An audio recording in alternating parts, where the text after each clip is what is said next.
Всеки ден Билка е до мен.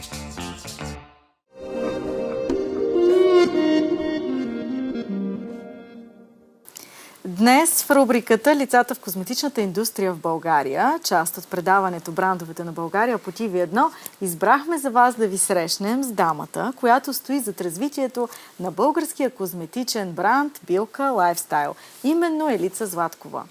Елица е част от екипа на компанията на позиция заместник-управител и активно участва в развитието на бранда Билка Лайфстайл. Вече повече от 15 години участва в цялостното бранд развитие, съчетавайки традицията с иновацията и разширявайки присъствието му на международните пазари. Днес Елица Златкова надгражда постигнатото, като стъпва върху стабилните основи, изградени в годините, и продължава развитието на бранда с поглед към бъдещето. С богат опит в управлението, експорта, изграждането на партньорства, за което и помага, разбира се, образованието от University of Portsmouth, тя утвърждава българския бранд на световната сцена с увереност и последователност. Опита ѝ в стратегическото управление, експортната дейност и изграждането на партньорства и помага днес да е част от новото поколение жени лидери, които изцяло променят облика на бизнеса в България. С всяка нова инициатива и международно партньорство, тя допринася за това страната ни да бъде разпознавана като страна на високо качество козметика и иновации, но и, разбира се, автентичната грижа към природата, човека. Тук е моментът да отдадем и почитания към заслужената роля на госпожа Мила Златкова, основател на фирмата и към момента е действащ управител. Останете с брандовете на България през следващите 30 минути, за да чуете от първо лице как се гради бранд в днешно време и как един български козметичен бранд се е превърнал в символ на устойчив растеж. И днес представя образа на страната ни като надежден партньор в целия козметичен бранш и се превръща в първи избор на множество европейски партньори. Бранд, който е заложил в концепцията си фокус върху българските билки, именно Билка Лайфстайл. Аз съм Мария Василева, а с мен ко-водещ ще е Вилияна Станева. Тя е магистър-фармацевт и оценител на козметични продукти. Знаете ли, че българската козметична индустрия има традиции още от 19 век с фабриката Антон Папазов, по-късно позната като Ален Мак? Днес тя съчетава дългогодишна експертиза, богати природни ресурси и уникално наследство на етерично-маслените растения, сред които и българската роза, утвърден символ на качество в световен мащаб. Част от това развитие е и Билка Лайфстайл, към която днес насочваме нашето внимание. Тази традиция обуславя и наличието на добре подготвени специалисти в областта на фармацията и козметиката у нас. Още един интересен факт: на територията на България вирее изключително богато разнообразие от култивирани и диворастящи етерично-маслени растения, които се използват от векове. С въвеждането на маслодайната роза през 17 век от Персия започва нов етап в развитието на парфюмерийната индустрия у нас. Българското розово масло постепенно се утвърждава като еталон за качество и ключова суровина за световната парфюмерия. Тази рубрика има особено значение, защото представя един цял сектор от българската икономика. Днес за нас е чест да ви срещнем с Елица Златкова, представител на Билка Лайфстайл, компания съосновател на браншовата организация Българска национална асоциация етерични масла, парфюмерия и козметика, още през 1999 година. Да напомним на зрителите ни, че рубриката "Лицата в козметичната индустрия" се реализира под патронажа на Българска национална асоциация етерични масла, парфюмерия и козметика, за което изказваме благодарности на госпожа Гергана Андреева. А сега няма да ви карам повече да чакате и ще се обърна към нашия гост днес. Здравейте и добре дошла при нас. Здравейте!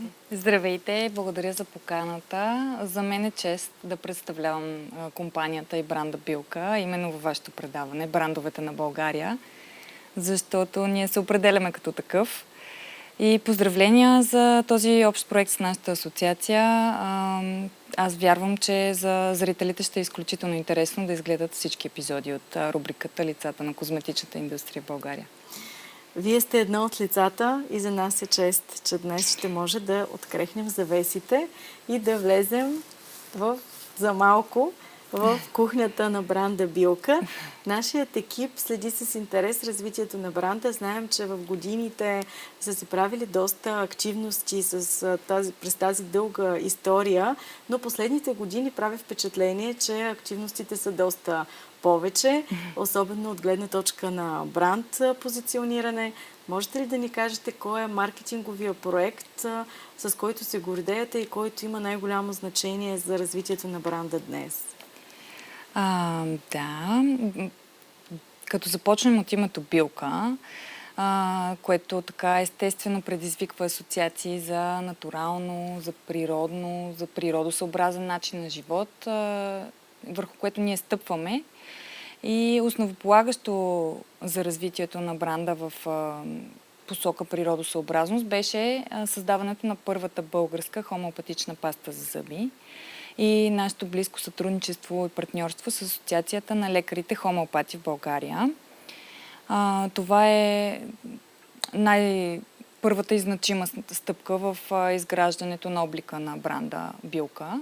И след това през 2007 година друга много важна стъпка, която направихме, беше да навлеземе в бялата козметика с концепцията гроздетерапия, която до тогава не беше известна въобще в България. По-скоро в страни, които са така исторически известни с отглеждането на грозде, винопроизводството, като например Италия, Франция, които също са много известни с своята козметика.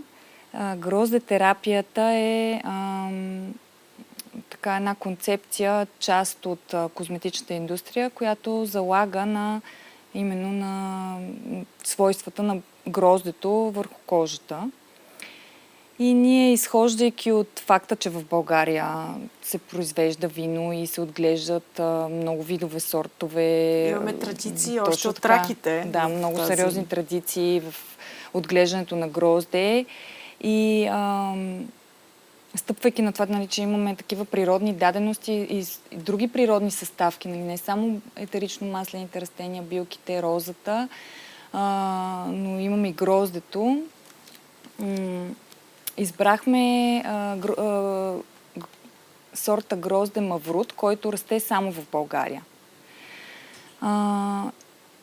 И в него открихме, че се съдържат най-мощните антиоксиданти, полифеноли, които забавят процесите на стареене, даже до 30 пъти по-ефективно от познатите до сега. Освен това, маслото от гроздови семки има страхотни свойства за кожата, като например, че е природен UV филтър, стимулира синтеза на колаген, подобрява еластичността и защо не и то да стане еталон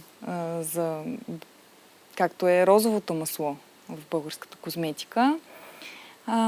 Решихме да заложиме на този традиционен сорт, който е един от най-старите, един от най-ценните, го смятат и като висококачествен сорт. И така да го съчетаем с други съставки и да направим една серия, която се базира на гроздетерапията. И това беше изключително успешен проект. Той така ни даде увереност, че можем да продължаваме да правим иновативни продукти, да навлизаме в нови категории. Интересното е, само последно, извинявайте, че в началото още попитахме потребителите как биха си представили Билка, ако беше човек. И хората отговориха, че си я представят като млада, свежа, усмихната жена, цветна и естествена. И това така оформи до голяма степен посоката, в която ние развиваме бранда. Това е изключително интересна линия. В брандинга е хуманизирания образ на бранда. Да. И това, че вашата платформа, бранд платформа, застъпва и тази част от бранд позиционирането, може да бъде примери за други брандове в други дори индустрии, които могат да последват вашия пример, защото само по този начин бранда може да достигне до сърцата на потребителя и да стане негова любима марка. Да. Чрез емоциите, които той пресъздава. Но да се върнем отново на хомеопатията. Вие сте пионери в това, в страната и създавате продукти, които са изцяло съвместими. Да. Но това не беше ли рисково за вас в началото? Как се случи така, че да го направите? Всеки проект носи риск. Не всеки проект е успешен. Ние сме имали не един неуспешни. Но в крайна сметка, ако не пробваш, няма как да разбереш дали ще се случи нещо. Когато се роди идеята за този проект от Асоциацията на лекарите хомеопати в България, изключително радушно я приеха. Много се зарадваха. Така даже подкрепиха ни, даже ни стимулираха да произвеждаме, да измисляме още продукти, което се случи по-нататък във времето, но не веднага, защото то изисква доста време и труд. И това ни даде така силата някакси ни зареди да продължаваме в тази посока. И този продукт не само, че беше изключително успешен, всъщност се оказа. Не само, че спечели редица награди и отличия, но отвори една цяла пазарна ниша, което беше страхотна възможност за нас. И така, като се обръщаме назад, гледаме назад във времето, Билка се налага като марка, която създава и развива пазарни ниши. Така се случи с интимната хигиена, с гроздетерапията. И това е нашата сила, явно. Явно в това сме силни и трябва да гледаме, според мен, на всяка ситуация като на възможност и даже си е задължително да се поемат рискове. Диверсифицирате пазара по един естествен начин. Така се получава. Някакси естествено се получи. Не е било толкова целенасочено. Една икономическа реалност, среда може да върви напред само когато има ентусиасти, които могат да създават нови и нови продукти, още преди потребителя да е осъзнал, че има нуждата от тях. Да, но може би не трябва да е прекалено рано, защото понякога това може да изиграе лоша шега, когато прекалено рано гледаш. Да, пък ако изпреварите времето. Да. Част от линиите на Билка, това са Билка Collection, Билка Dent и Билка Хомеопати, за която вие говорихте до момента. Но бихме искали да знаем как се ражда идеята за всеки нов проект, какво ви насочва да поемете в съответната посока. Да, всеки проект се ражда по различен начин. Всъщност всеки път е нещо различно, което ни подтиква. Но още от самото начало нашата философия е свързана с това да използваме силата на българската природа, да съчетаваме с съвременните научни постижения и в тази връзка за да направим накрая ефективни и достъпни продукти. Наблюдаваме пазара, потребителските нагласи, тенденциите, вдъхновяваме се от природата, от съставките. И за нас е важно оценката на потребителите, обратната връзка. И всъщност това ни показва, че сме на правилния път. Как потребителите реагират. Ние създаваме цялостни маркетингови концепции и се стараем да отговаряме на нуждите на пазара. И за нас е важно не само продукта да работи, защото това е изключително важно, но и да се дава усещане чрез аромат, текстура, визия. И всяка продуктова серия е мислена така, че да отговаря на нуждите, да дава нещо допълнително, да е съставена от правилните продукти, защото не всичките серии са съставени от различни продукти и в същото време да не е така сама за себе си, ами да е в духа на марката и да залага на българското. Тоест, че работят ръка за ръка. Единия продукт допълва другия, да бъде като грижа, като рутина. Да, и всяка серия е различна. Различно насочена, но някакси цялостна и запълнена. Да. Точно с правилния брой продукти, правилния вид. Точно. А това, според вас, този модел, който го създавате тук за България и за нашия пазар, важи ли и използвате ли го по същия начин в чужбина? Имплементиран ли е за износ? Това имам предвид. Ние сме български бранд и всъщност изначално за нас първо е важно да се утвърдим тук на местния пазар, да изградим доверие към марката и към продуктите и чак след като завоюваш позиции, вече можеш да гледаш навън. И всъщност Билка е създадена за българския пазар, за българския потребител. Не забравяме никога най-голямото ни предимство, нашата природа, и я използваме, нали, в нашите продукти. И затова е най-близка до нас, до кожата ни, до начина ни на живот. И оттам нататък предаваме нашия опит в България на нашите партньори в чужбина. И е важно хората и фирмите, с които работим, така да харесат продуктите, за да вярват в тях, както ние вярваме, да усетят духа на марката, за да могат и те да го предават. И това се получава в интерес на истината. Оттам нататък пазара сам определя кои продукти се харесват и сам насочва. Нали? То навсякъде е различно. Аз не мога да кажа, нали, че на този пазар ще работи това, на този и това. То се разбира във времето. А налагало ли ви се някога да се наложи нещо да адаптирате, тъй като вие вече сте намерили формулата за нашия пазар, това, което работи тук, това, което от нашата родна земя работи за нас като хора от тук, но да го имплементирате същата идея в концепция за другия пазар?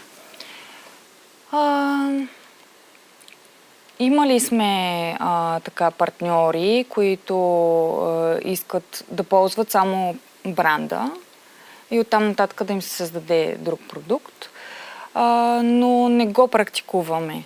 Обичайно продаваме и предаваме нататък нашия финален продукт, в който ние сме заложили толкова много.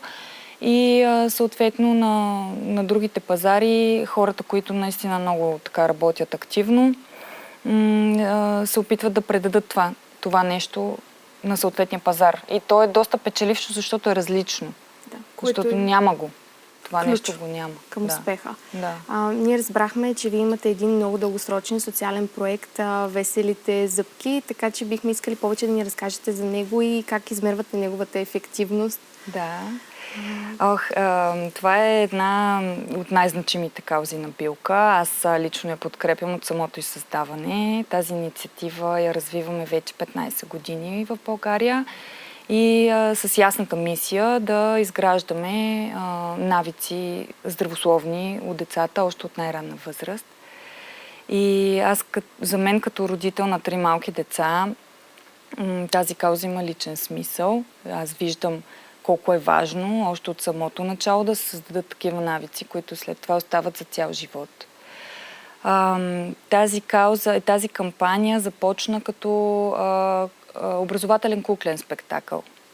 Един театър, който обикаляше детските градини, той е изключително интересен за децата. Те много се вълнуват всеки път, чрез игра и забавления научават как е правилно да се мият зъбките, какво е полезно за тях, защо е важно.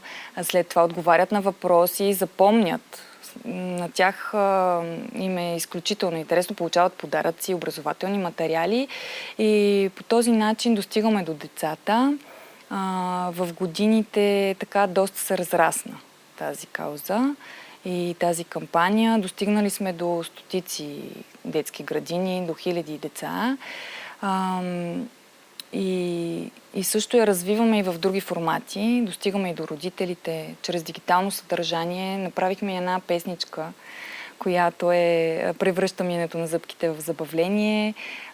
Също много добре стига до децата. Геройчета имаме собствени, анимация, такава телевизионна реклама, която по детските канали излъчваме, радиореклама. Въобще е максимален целта да се достигне до максимален брой и деца, и родители, защото е изключително важно.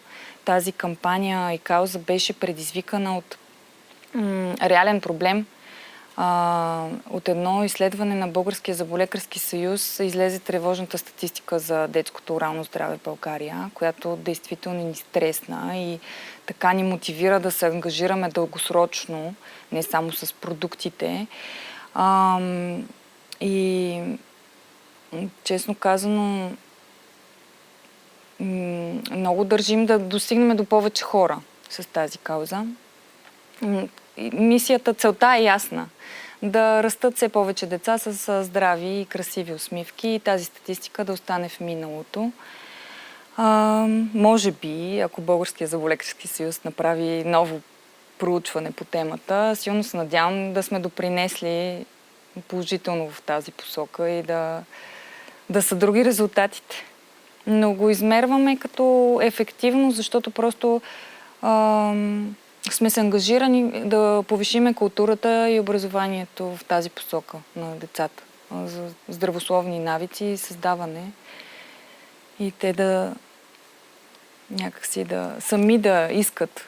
За всеки ваш бранд Да стои си- дълбок замисъл. Има така енергия вложена, който това си личи.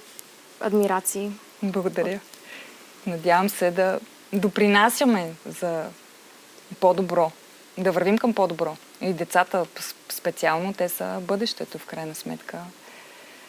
Нашият екип разбра и че вие работите доста активно с училища в сферата на образованието. Вие сами ли подготвяте кадрите, които тепърва ще бъдат внедрени в цялостния бизнес модел на компанията и какво ви мотивира да тръгнете в тази посока, да се обърнете към образованието на младите хора? Да, активно работим. Това също е проект от преди около 10 години, когато още тогава се усещаше недостига на кадри, специално специалисти за производството, който към днешна дата е доста по-осезаемо. За нас е важно да свържем образованието с бизнеса, защото то не е само за нас, знаете, това е стратегическо партньорство, което е с ползи за двете страни. И всъщност успешната връзка образование и бизнес е критична за цели икономически растеж и конкурентоспособността на всяка страна. Дори в развитите държави отдавна има приложени такъв тип модели, както и госпожа Гергана Андреева, изпълнителният директор на асоциацията, също спомена, че и асоциацията е обвързана с образователните институции, но с тази цел да се свържат тези два стълба на икономиката, за да можем да се причислим и ние към развитите държави. И също така за нашата компания е много важно да подкрепяме младите хора. Ние искаме те да имат бъдеще, сигурност, да остават в България и да ги привличаме като кадри. И в тази връзка направихме този проект с училището в град Ихтиман, защото действително в ситуация, в която бизнесът се затруднява поради липсата на кадри, това е един от начините да се създават специалисти по места. Към момента нямаме резултата все още, въпреки че са завършили няколко випуска в паралелката по химия, която ги обучаваме. Все още никой не е дошъл да работи, но това е дългосрочно. Ние сме се ангажирали там дългосрочно и се надяваме, че в някакъв момент младите хора ще проявят желание да се присъединят към нашия екип и да станат специалисти в производството. А освен проекта с училищата, в какви други каузи инвестира Билка като фирма и защо е важно да инвестирате в каузи, а не само в продукти? Това, в което ние вярваме, е, че можем да направим света по-добро и по-красиво място и това ни зарежда с идеи. Билка е бранд, който се гради дългосрочно, поне такава е нашата стратегия. Да остане нещо след нас. И каузите, с които сме свързани, в които инвестираме, те са така в синхрон с нашите убеждения и с това, което създаваме. И инвестирайки в значими и смислени каузи, Билка създава емоционална връзка със своите потребители. и се позиционира като любима марка. Всъщност това е нашата философия, е нашата стратегия и нещо, към което вървим. Но бранд се строи около 200 години, така че някъде в началото сме. Да, и все пак така нашата нова икономическа реалност е на доста по-кратък път от началото на демокрацията до днес, но пък вече следващото поколение предприемачи ще имат стабилни основи, върху които да продължават бранд платформите, които компании като вас създават. Интересно ми е изключително как външните партньори, с които работите, приемат българската билка, вложена в продукт, и как решавате кои продукти да бъдат за български пазар и кои за международен?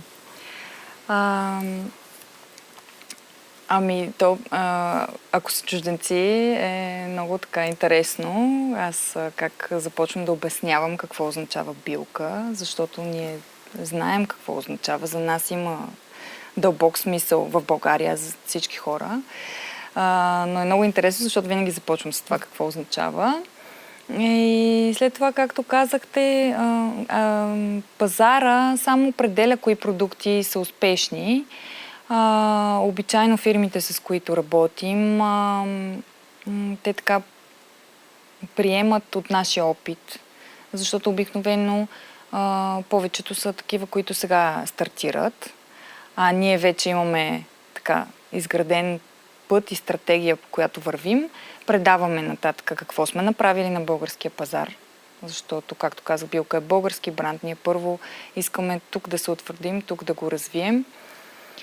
Предаваме опита, оттам нататък те поемат и разпространяват духа по начин, по който те си го интерпретират. Но пазара показва кои са продуктите, защото е имало случаи, в които избират се дадени продукти, но работим заедно. Не ги определям аз. Просто работим с партньора и спрямо пазара избираме продукти, но те се оказват не толкова добре продаваеми. По-скоро следвате потребителското поведение. Точно така, да. На всеки пазар. То е различно и се харесват различни неща. Имате един проект, наречен Вълшебната градина на билка. Да. Какво стои за това и има ли наистина такава вълшебна градина, която може да снимаме? Да, поканени сте, заповядайте. Това също има предистория. И в тази връзка с Национална художествена академия си сътрудничам вече 20 години. В нашата фирма някакси изкуството винаги е било тема. Имаме реализирани проекти, конкурси, изложби с Национална художествена академия. Един от първите и много така голям национален конкурс беше през 2008 година с Съюза на българските художници. С тях реализирахме една изложба, която беше озаглавена "Българката на 21 век" и беше вдъхновена от картината на Владимир Димитров Майстора "Момиче с грозде". Така много я обвързахме с нашата тема за гроздетерапията. Стана страхотен конкурс и изложба, невероятни творби, художниците, българските съвременните художници на базата на тази картина. Така задачата беше да комбинират, да покажат хармонията между страната ни и българската жена. И минало, настояще, може би тук да се преплетат и различни... Те си го интерпретираха по различен начин. Но наистина невероятни неща излязоха, дори украсяват нашия офис вече години наред. Можем ли да кажем тогава, че да градиш бранд е изкуство? До голяма степен, не само бизнес. Да, то е много неща, но някакси връзката с изкуството, тя е така субективна и невидима. Но понеже при нас се преплита и по този начин опитвам се да разбера успешната ви формула, за да може да я направим видима и за брандове от други индустрии. Аз не съм сигурна, че има една формула, която така е общо валидна за всички. Ние просто си откриваме нашия път. Исках да разкажа след това и след тази изложба правихме на следващата година друга фотоизложба. Те бяха черно-бели актови фотографии, също невероятни картини. Там също целта беше красотата на женското тяло беше задачата и хармония на сетивата. От тях също имаме такива, които ни украсяват офиса. После 2011 година отново с Съюз на българските художници направихме конкурс за детска рисунка. Там свързано с детската ни кампания, която тогава стартира.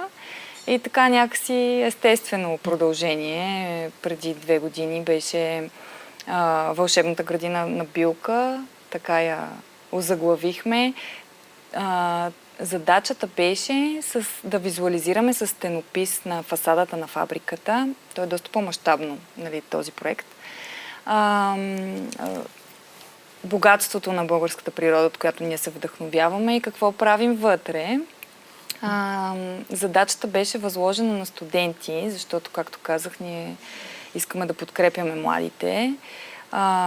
Финансирахме реализацията на този дипломен проект, всъщност на победителката. Там беше много трудно да се избере победител. Аз също бях в журито и стана доста интересно и доста различно. Както казах, поканени сте да разгледате и да го заснемете. Може би за Еньов ден, когато е и празникът на българската билка и на вашата компания. Ще ви очакваме. И така обвързахме изкуството.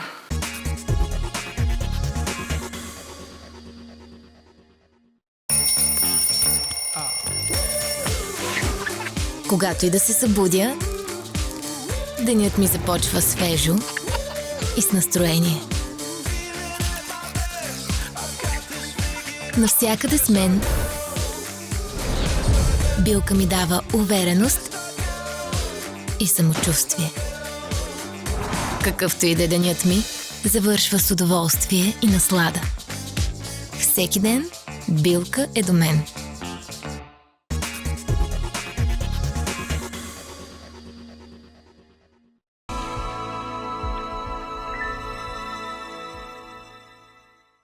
А кой проект е най-близък до сърцето ви лично? Как го усещате така да ви докосва? За мен от социална гледна точка е проекта Веселите зъбки. Просто съм лично обвързана там покрай децата. Каква е реалната му измеримост? Имате ли данни? Нямаме нови данни. Ако стимулираме Българския зъболекарски съюз да направи едно ново проучване, можем да сравниме, нали, вече преди 15 години и сега. Би било много интересно, за мен също. Но другия проект в продуктово отношение за фирмата е Билка Маврут. Там няма друга гледна точка. За мен лично обаче е нашата серия Билка Аква Натура с краставица и пъпеш.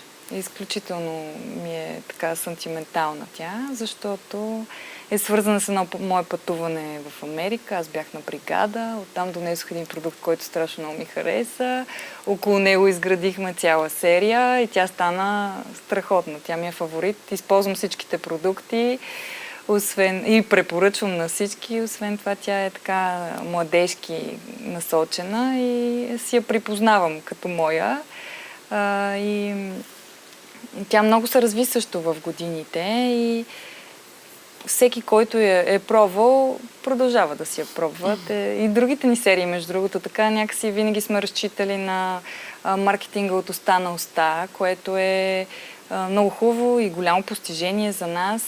Най-ценно е, когато потребителите харесват това, което правим, продължават да ползват нашите продукти и дори ни препоръчват, стават наши фенове. Както сме си и ние фенове, и ние си ги ползваме.